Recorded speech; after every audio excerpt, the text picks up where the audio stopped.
পশ্চিমবঙ্গের সরকারি কর্মচারীদের ডিএ বা মহার্ঘ ভাতা নিয়ে যে আইনি লড়াইটা চলছে সেটা এখন আশা আর হতাশার এক রোলার কোস্টার রাইডের মতো হয়ে গেছে। ভাবুন একবার, মূল্যবৃদ্ধির সাথে পাল্লা দিয়ে চলার জন্য যে ভাতা কর্মীদের প্রাপ্য, সেইটা নিয়েই এত জটিলতা। যে লড়াইটা শুরু হয়েছিল একটা সমাধানের আশা নিয়ে, সেটা এখন এক অন্তহীন অপেক্ষা এসে ঠেকেছে। চলুন এই পুরো গল্পটা একবার গোড়া থেকে দেখে নেওয়া যাক। সত্যি বলতে লাখ লাখ কর্মচারীর মনে এখন শুধু একটাই প্রশ্ন, ডিএ মামলার রায়টা আখির কবে? এই একটা প্রশ্নই যেন তাদের এই লম্বা অপেক্ষার প্রতীক হয়ে দাঁড়িয়েছে। বছর ঘুরে যাচ্ছে, কিন্তু জট খোলার কোনো নামই নেই। রাজ্য সরকারি কর্মচারী কনফেডারেশনের সাধারণ সম্পাদক মলয় মুখোপাধ্যায়ের এই কথাটা শুনলেই বোঝা যায় অপেক্ষাটা কতটা গভীর। এটা কোনো সাধারণ অপেক্ষা নয়, এটা তাদের প্রতিদিনের জীবনের একটা অংশ হয়ে গেছে। প্রত্যেকটা সকাল একটা নতুন আশা নিয়ে আসে, আর বিকেল গড়াতেই সেই আশাটা হতাশায় পরিণত হয়। কিন্তু বিশ্বাস করুন, পরিস্থিতিটা কিন্তু সবসময় এতটাও হতাশাজনক ছিল না। একটা সময় ছিল যখন আদালতের প্রত্যেকটা শুনানিতেই আশার আলো দেখা যাচ্ছিল। চলুন একটু পেছনে ফিরে যাই, যখন মনে হচ্ছিল যে সুবিচার পাওয়াটা শুধু সময়ের অপেক্ষা। ভাবুন তো একবার, শুনানির শুরুতেই যখন বিচারপতিরা নিজেরা বলেন যে হ্যাঁ, তারা এই মামলাটা সম্পর্কে জানেন, তখন কর্মীদের মনে কতটা ভরসা জেগেছিল। সবার মনে হয়েছিল, যাক, এবার তাহলে মামলাটা দ্রুত এগোবে, আগের মতো আর বছরের পর বছর ঝুলে থাকবে না। আদালত কিন্তু রাজ্য সরকারকে একটা বেশ স্পষ্ট পথ দেখিয়েছিল। প্রথমে বলেছিল, ঠিক আছে, আপনারা 50% ডিএ মিটিয়ে দিন। পরে সেই পরিমাণটা কমিয়ে 25% আনা হয়।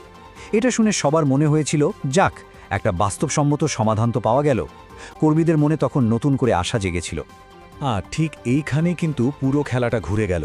রাজ্য সরকার মুখে তো বলল যে তারা আদালতের পরামর্শে রাজি, কিন্তু কাজের কাজ কিছুই হলো না, টাকাটা আর দেওয়া হলো না।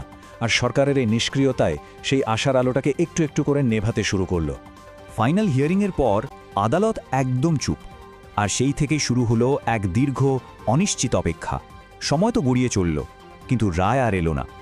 এই সময়টা কর্মীদের জন্য যে কি মারাত্মক কঠিন ছিল, সেটাই এখন একটু বোঝার চেষ্টা করব। শেষ শুনানি হয়েছিল গত 8ই সেপ্টেম্বর। তারপর থেকে গুনে গুনে 3 মাসেরও বেশি সময় কেটে গেছে। এই সংখ্যাটা শুধু কয়েকটা দিন বা মাস নয়, এটা আসলে লাখ লাখ মানুষের ধৈর্যের বাঁধ ভাঙা অপেক্ষার ওজন। মলয় মুখোপাধ্যায়ের এই কথাগুলোতে স্পষ্ট যে সেই শুরুর আশাটা এখন গভীর উদ্বেগে পরিণত হয়েছে। যে প্রশ্নটা এতদিন শুধু কর্মীরা করছিলেন, এখন সেটাই সংগঠনেরও প্রশ্ন। এত দেরি কেন হচ্ছে? আখির হচ্ছেটা কি? আসলে কি হয় বলুন তো, অপেক্ষা যখন অসহনীয় পর্যায়ে চলে যায়, তখন শুধু ধৈর্য নয়, আস্থার ভিতটাও নড়ে যায়। আর ঠিক সেটাই হয়েছে।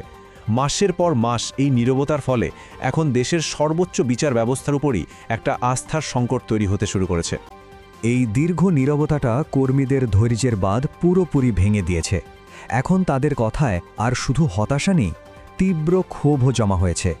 আর এই পরিস্থিতি থেকেই এমন কিছু প্রশ্ন উঠে আসছে যা সত্যিই খুব গুরুত্বপূর্ণ। শুধু এই একটা বাক্যই বুঝিয়ে দেওয়ার জন্য যথেষ্ট যে পরিস্থিতিটা ঠিক কতটা গম্ভীর। যখন দেশের সর্বোচ্চ বিচার ব্যবস্থার ভূমিকায় নিয়ে প্রশ্ন উঠে যায়, তখন বুঝতে হবে যে মানুষের হতাশা আর অসহায়তা কোন পর্যায়ে পৌঁছেছে। এটা এক কথায় একটা চরম সংকটময় মুহূর্ত। বেশ, তাহলে এই অচলাবস্থার পর রাস্তাটা ঠিক কোন দিকে যাচ্ছে? এই গভীর হতাশার মধ্যেও কিন্তু কর্মচারী সংগঠনগুলো ভবিষ্যতের কথা ভাবা বন্ধ করেনি। চলুন দেখে নেওয়া যাক তাদের সামনে সম্ভাব্য কি পথ খোলা থাকতে পারে। এখন বাজারে একটা জল্পনা ঘুরছে যে সরকার হয়তো সামনের ফেব্রুয়ারি মাসের বাজেটে কর্মীদের মন ভোলানোর জন্য এক কিস্তি ডিএ ঘোষণা করে দিতে পারে।